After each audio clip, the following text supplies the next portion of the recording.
Assalamualaikum warahmatullahi wabarakatuh. Sahabat beriman yang dimuliakan Allah. Di sudut yang tersembunyi, dari negeri bergunung batu, di sebuah desa kecil yang berdiri kokoh menghadap ke lautan, pasir yang terbentang luas. Hiduplah seorang pemuda yang dikenal dengan nama Mizan. Desa ini dikenal dengan tradisi ilmu pengetahuannya yang mendalam dan tradisi Islam yang kuat yang turun-temurun dijaga oleh para ulama dan ahli hikmah. Mizan, yang telah dipenuhi rasa ingin tahu sejak kecil, tumbuh menjadi seorang pemuda yang penuh pertanyaan tentang dunia dan segala isinya. Setiap hari, ketika matahari terbit dari ufuk timur menembus jendela kecil ruang belajarnya, Mizan selalu duduk bersimpuh di hadapan gurunya, mencari jawaban atas teka-teki yang mengusik benaknya. Khususnya tentang misteri keberadaan dan pengaruh iblis terhadap umat manusia. Suatu pertanyaan yang akan segera membawanya pada suatu perjalanan spiritual yang tak terduga. Mizan terbangun di fajar yang masih remang, ketika cahaya pertama menyelinap lembut ke dalam kamar sederhananya. Dia memandang keluar jendela, memperhatikan bagaimana desanya yang tampak seperti hamparan permadani tua. Dengan rumah-rumah lumpur dan atap jerami, perlahan-lahan tersentuh cahaya. Di desa yang senantiasa diliputi aroma manuskrip dan tinta, ini dia telah belajar banyak. Namun ada satu pertanyaan yang selalu berkecamuk dalam dirinya, yang hari ini ia berniat untuk mendapatkan jawabannya. Setelah menunaikan salat subuh berjamaah di masjid, Mizan mendekati gurunya, Syekh Jalal yang sedang asyik menelusuri baris demi baris sebuah kitab kuno. "Mengapa kau tampak gelisah, Mizan?" tanya Syekh Jalal tanpa mengalihkan pandangannya. Mizan mengambil nafas dalam. "Guru, jika iblis hanya satu, yaitu yang menggoda Nabi Adam, bagaimana mungkin dia menggoda banyak manusia sekaligus di setiap penjuru dunia?" Syekh Jalal menutup kitabnya dan menatap Mizan dengan pandangan yang menggali jiwa. "Kau tahu, Mizan, keberadaan iblis tidak seperti kita. Dia berada di luar pemahaman fisik kita. Tapi bukankah setiap yang ada haruslah bergerak dalam batas kemampuan? Bagaimana mungkin iblis ada di mana-mana?" tanya Mizan dengan kebingungan semakin dalam. Gurunya berdiri dan berjalan menghampirinya, meletakkan tangannya yang hangat di bahu Mizan. Allah menciptakan makhluk-makhluk dengan cara yang berbeda, dan Dia memberi iblis kemampuan yang tidak Dia berikan kepada kita. Mizan, dunia yang gaib lebih luas dari alam semesta yang kita lihat ini. Mizan mengangguk, namun rasa haus akan jawaban yang konkret masih belum terpenuhi. "Lalu bagaimana aku bisa memahami ini, Guru?" Syekh Jalal tersenyum bijaksana. "Pergilah ke Gua Hikmah, tempat di mana dunia materi dan gaib sering bertemu, bertafakurlah di sana, dan carilah kejernihan yang kau dambakan." Mizan merasa kecewa, namun juga penasaran. "Baik, akan kutemukan jawabannya, Guru. Dengan izin Allah," Jalal menegaskan. Saat Mizan beranjak pergi, ingatlah Mizan, terkadang kejernihan datang bukan saat pertanyaan terjawab, tapi ketika kita memahami bagaimana jawaban dipaparkan. Mizan memberi hormat pada gurunya, hatinya dipenuhi oleh kombinasi rasa hormat, kebingungan dan tekad.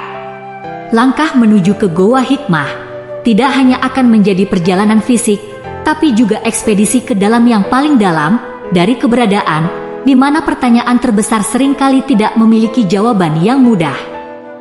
Perjalanan menuju Goa Hikmah bukanlah perjalanan yang mudah. Terletak di lereng gunung yang terpencil, gua itu hanya bisa diakses setelah melalui jalur berliku di antara lembah-lembah yang sunyi. Mizan membawa bekal secukupnya, seperangkat alat sholat, kitab suci Al-Quran, dan sebuah tasbih yang diberikan oleh gurunya. Sesekali dia berhenti untuk menunaikan salat di tempat-tempat yang terpencil, yang masih belum terjamah oleh jejak kaki manusia lain. Setibanya di mulut gua, ketika senja meredam, Mizan merasakan suasana yang berbeda. Angin di sini seakan membawa bisikan-bisikan yang tak kasat mata, dan dinginnya ruang dalam gua seolah memeluk jiwa. Dia menyalakan api penerangan dan berjalan memasuki rongga bumi yang penuh misteri itu. Mizan memilih tempat yang terasa paling tenang di dalam gua untuk memulai bertafakur, dan dia menghamparkan sajadahnya, duduk bersila menghadap kiblat. Mizan menutup matanya dan mulai membaca doa-doa yang diajarkan gurunya. Perlahan segala suara dari dunia luar mulai hilang, tergantikan dengan ketenangan yang mendalam. Tak terasa sudah beberapa hari dia merasakan getaran halus, sebuah sensasi yang belum pernah dia alami. Nafasnya menjadi semakin lambat, dan pikirannya seakan terlepas dari keterikatan jasmaniah.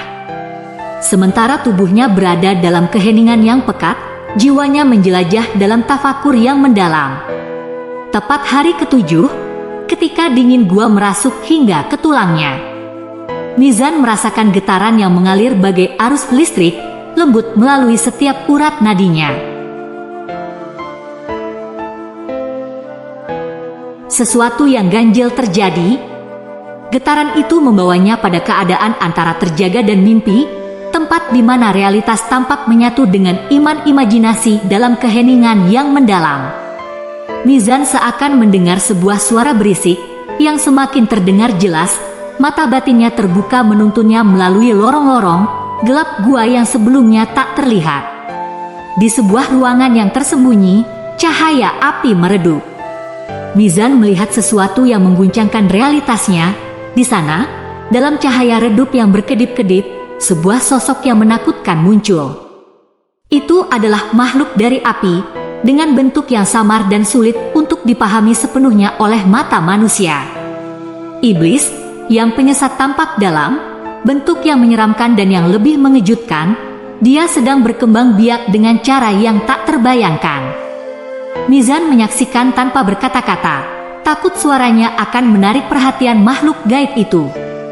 Dari apa yang dia lihat, iblis mengawinkan kedua pahanya, yang mana pada paha kanannya terdapat zakar, dan pada paha kirinya terdapat telur-telur, yang menyerupai bara api, mulai keluar dari antara pahanya telur-telur itu berbaris rapi, dan Mizan menyadari dengan nyeri bahwa ini adalah rumah produksi setan. Sosok iblis itu kemudian berbicara, suaranya bergema melalui dinginnya gua, namun tanpa suara yang jelas. Itu lebih seperti pemikiran yang terdengar langsung di kepala Mizan.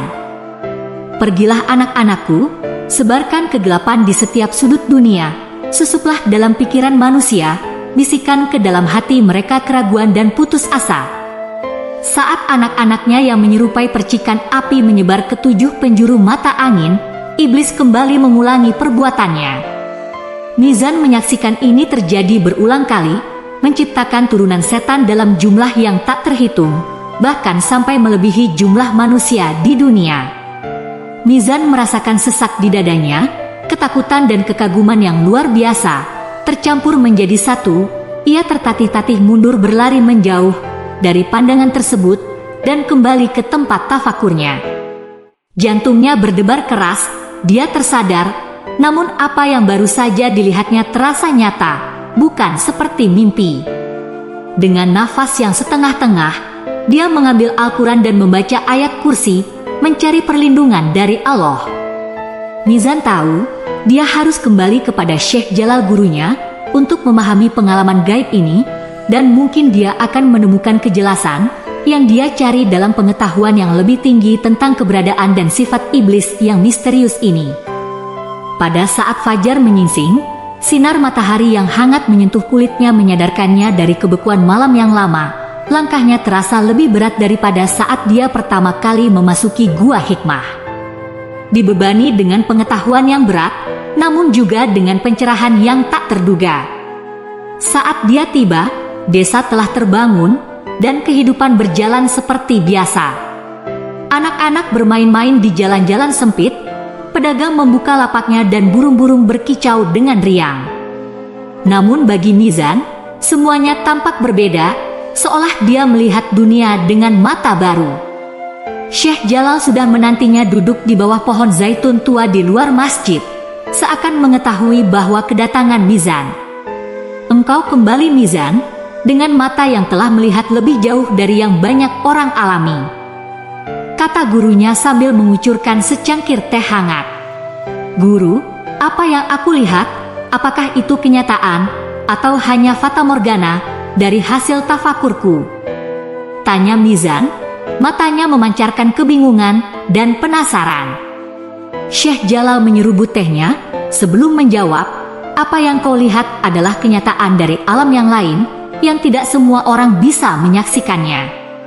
Iblis dan keturunannya adalah bagian dari cobaan dunia ini yang kehadirannya sering tersembunyi, namun pengaruhnya nyata. Tapi kenapa aku guru? Kenapa aku yang harus melihat cara iblis berkembang biak dan mempersiapkan pasukannya?" Gurunya memandang melihat Mizan dengan tatapan lembut namun serius. "Karena engkau mencari jawaban Mizan, dan terkadang jawaban yang kita cari bukanlah yang kita harapkan. Allah memberimu pengalaman ini sebagai bagian dari perjalananmu untuk menguatkanmu, dan mungkin suatu hari untuk membantu orang lain." Mizan merenungkan kata-kata gurunya, "Jadi apa yang harus aku lakukan dengan pengetahuan ini?" Gunakan untuk mengingatkan dirimu sendiri dan yang lainnya tentang kehadiran setan dan tipu dayanya, dan betapa kita harus selalu berlindung kepada Allah dari godaan-godaan yang mereka bawa, jawab Syekh Jalal sambil memberi isyarat agar Mizan duduk di sampingnya.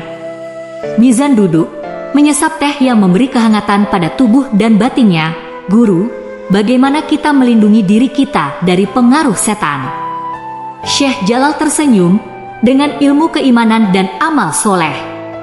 Ingatlah selalu untuk berdoa, bertawakal, dan mengikuti sunnah Nabi kita. Dan ingatlah bahwa Allah Maha Pengasih, lebih dekat kepada kita daripada urat leher kita sendiri." Mungkin itu saja yang bisa saya bagikan kepada kalian semua. Semoga bermanfaat. Wallahu a'lam bishawab. Wassalamualaikum warahmatullahi wabarakatuh.